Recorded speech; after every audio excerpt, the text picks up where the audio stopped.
ये जो पूजा की है, इसकी वजह से तुम्हें अच्छाई और बुराई दोनों प्राप्त होंगी बेटी। क्या मतलब बुराई मिलेगी? कि क्या कह रहे हैं आप? जो अच्छाई होगी उसके बारे में सोचकर तुम खुश नहीं हो बेटी, पर बुराई के बारे में सोचकर डर रही हो। यही तो इंसान का स्वभाव होता है।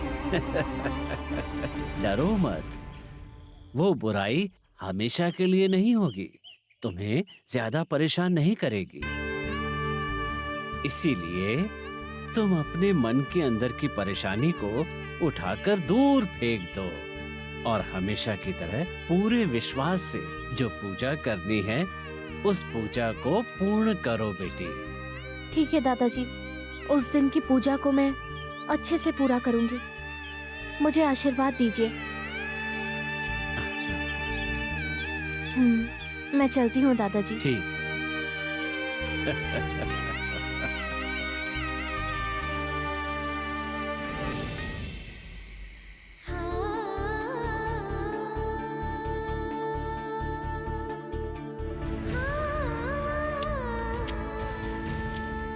दीदी, सारा होमवर्क पूरा कर लिया। भूख लग रही है, खाना खाए क्या? दीदी, क्या हुआ गणेश, तेरा होमवर्क हो गया क्या? मैंने तो कहा होमवर्क हो गया। तुम्हें क्या हुआ है दीदी? तुम यहाँ हो लेकिन तुम्हारा ध्यान कहीं और ही है, ऐसा लग रहा है।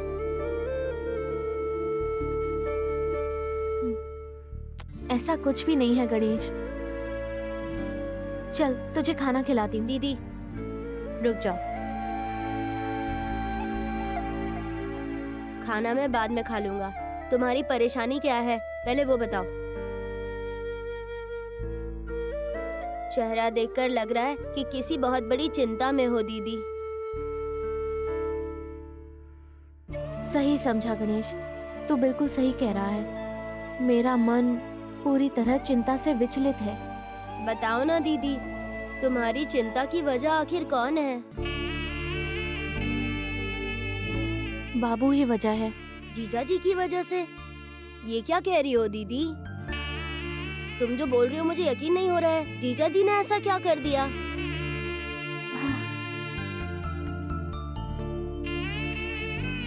उनके परिवार की बहू बनकर आने वाले नाम बदलने के रिवाज से पहले उनके पूर्वजों की 3 दिन की पूजा करनी होती है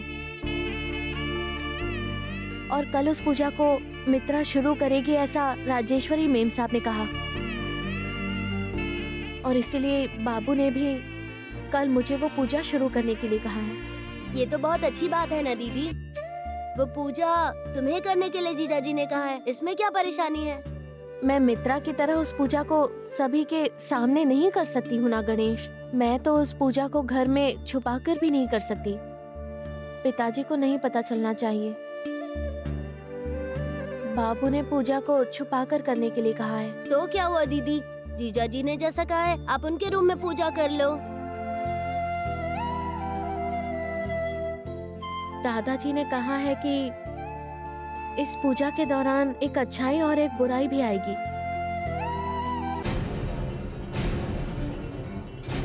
और बस यही सब सोचकर मैं बहुत उलझन में हूँ। मुझे ऐसा लगता है कि तुम बेवजह ही परेशान हो रही हो दीदी।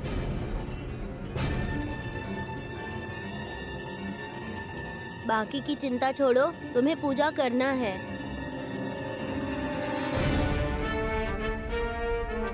बाकी की सारी टेंशन छोड़ो दीदी।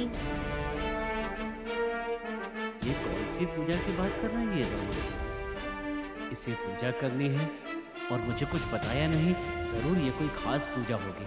अब तो मुझे ये पता लगाना ही पड़ेगा कि ये किस तरह की पूजा है और ये क्यों करना चाहती है। ठीक है, अभी पूछता हूँ। ठीक है,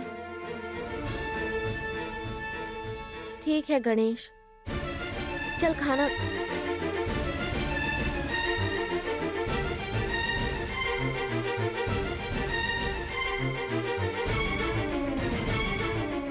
क्या हुआ? ऐसी कौन सी पूजा की बात कर रहे थे तुम दोनों? और मुझे देखते ही तुम लोग इस तरह से शांत क्यों हो गए बताओ?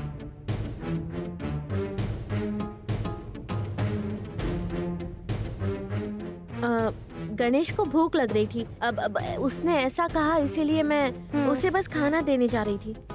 ओह, ये बात है क्या? ठीक है, मेरे लिए भी खाना लगा दो। मैं अभी हाथ पैर धोकर आता हूँ।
इतनी जल्दी उठकर नहाकर तैयार भी हो गई।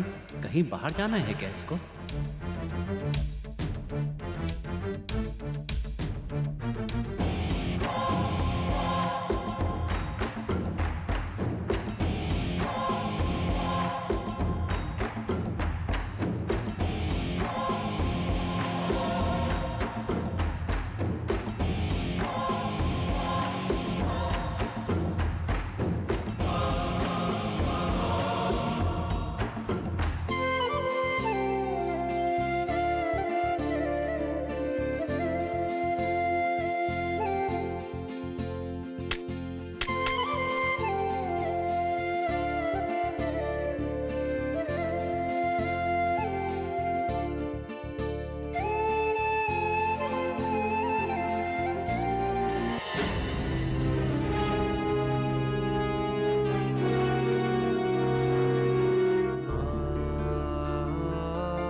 माँ, आदि कड़ियूर परिवार में से अब मैं भी एक हूँ। उनके पूर्वजों की पूजा आज मैं शुरू करने वाली हूँ। इसके लिए आप मुझे अनुमति दीजिए। आपके दामाद ने मुझे ये पूजा करने के लिए कहा है। इस पूजा को मैं सबके सामने नहीं कर सकती हूँ, इसीलिए ये रहस्य किसी को पता न चले। उसी वजह से आपके दामाद के रूम में मैं ये पूजा करूँगी। इतनी देर से अपनी माँ के सामने खड़ी होकर प्रार्थना कर रही है, ऐसी क्या प्रार्थना होगी? मुझे तो बड़ा संदेह हो रहा है।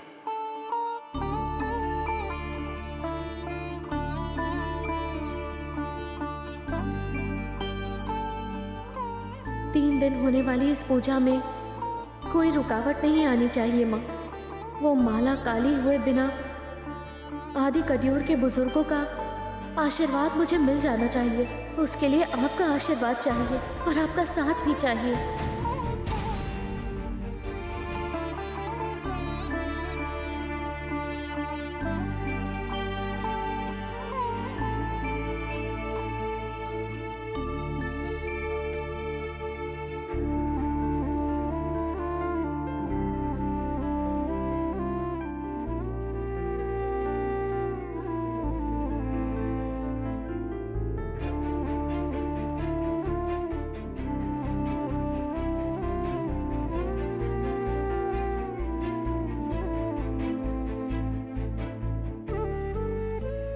इतनी सुबह सुबह सावित्री के सामने प्रार्थना करके क्या मांग रही है उससे?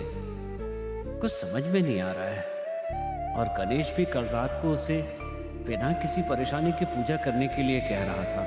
कौन सी पूजा हो सकती है?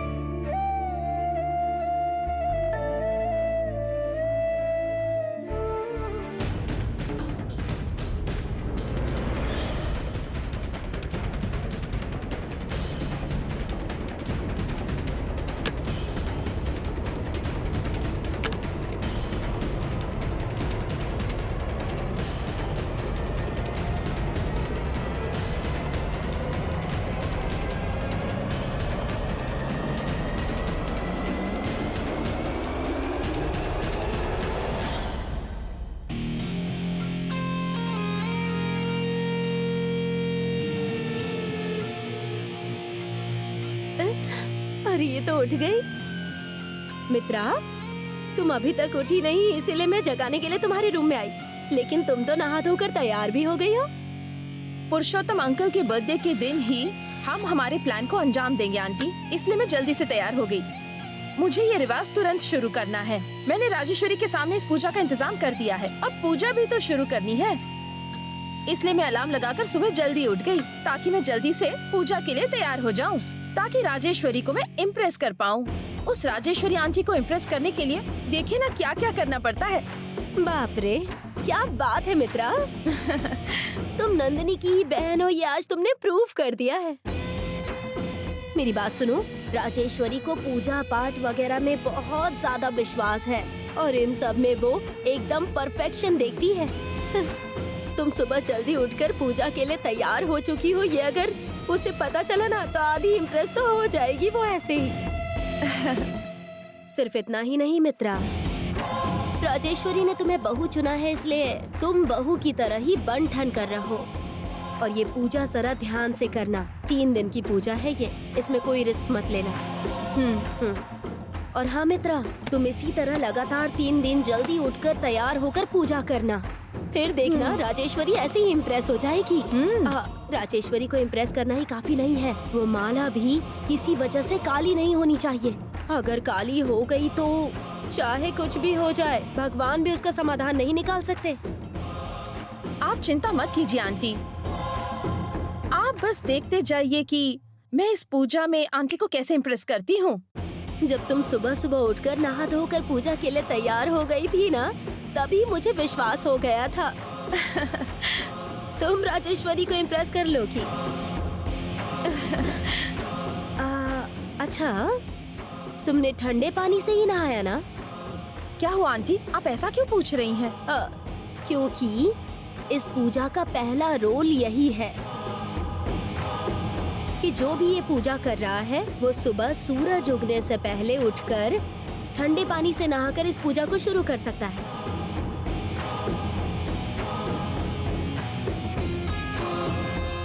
क्या हुआ, तुम ठंडे पानी से ही नहाई हो ना? आंटी, मेरे लिए सुबह सुबह उठना ही बहुत बड़ा काम होता है, तो मैं ठंडे पानी से कैसे नहा सकती हूँ आंटी?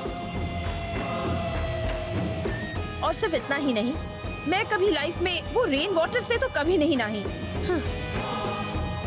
मैं तो हमेशा गर्म पानी से ही नहाई हूँ।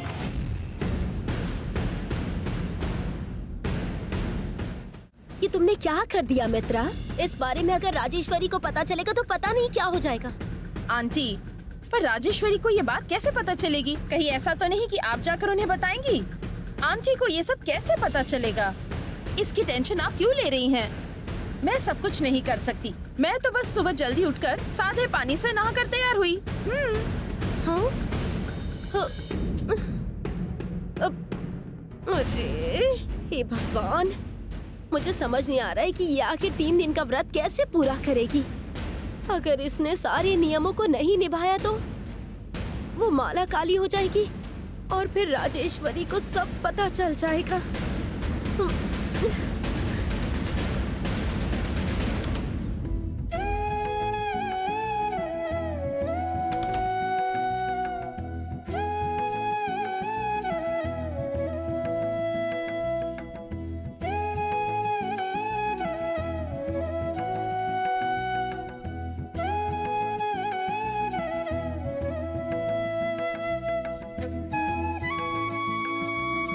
Good morning. ये क्या बाबू, आप सोए ही नहीं क्या? आपको ऐसा नहीं करना चाहिए। मैं तो बिल्कुल आवाज किए बिना दरवाजा खोलकर चुपचाप आ गई। तुम सुबह जल्दी पूजा करने के लिए आने वाली थी, तो फिर मुझे नींद कैसे आ सकती है? इसलिए मैं जल्दी जाकर पूजा का सारा सामान तैयार करके तुम्हारा ही वेट कर रहा था। आपने पूजा के लिए सब कुछ तैयार कर लिया है? ये क्या कह रहे हो बाबू? इसमें आश्चर्य की बात क्या है? इस 3 दिन की पूजा के लिए तुम्हें कोई परेशानी ना हो, इसलिए मैंने ये सारा इंतजाम करके रखा है। आ जाओ।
मुझे मेरे दुश्मन आदित्य के परिवार के पूर्वजों की पूजा करनी है ना?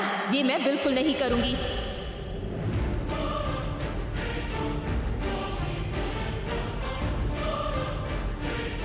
नहीं करूंगी, हरगिज नहीं करूंगी।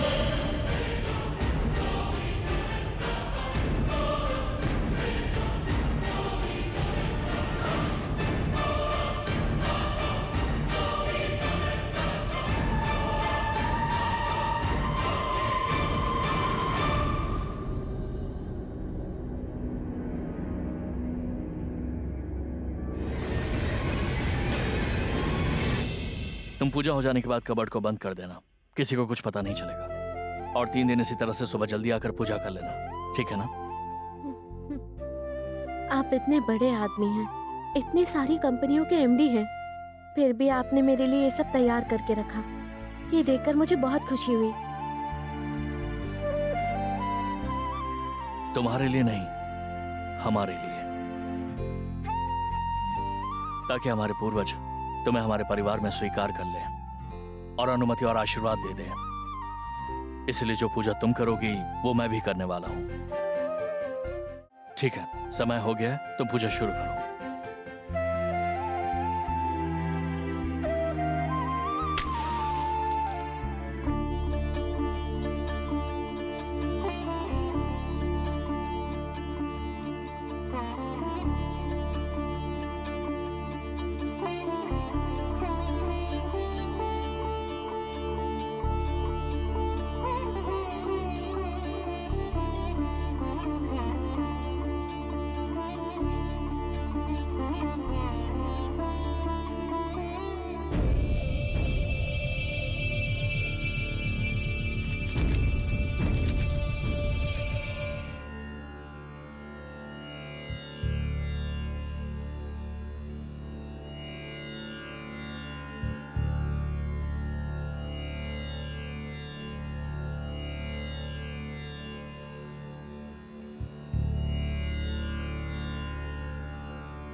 राजेश्वरी अचानक से कभी भी आ सकती है।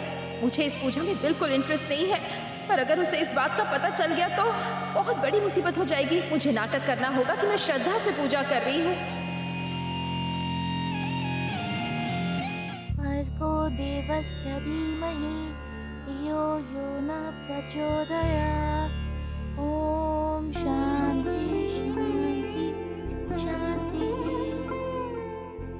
हे, तुम्हें इतना सब कुछ कैसे पता है? हमारे गांव में एक प्राचीन मंदिर है बाबू। मैं वहाँ रोज सुबह जाती थी। वहाँ के पुजारी जो भी बोलते मैं वो सुनकर अपने मन में दोबारा बोलती थी।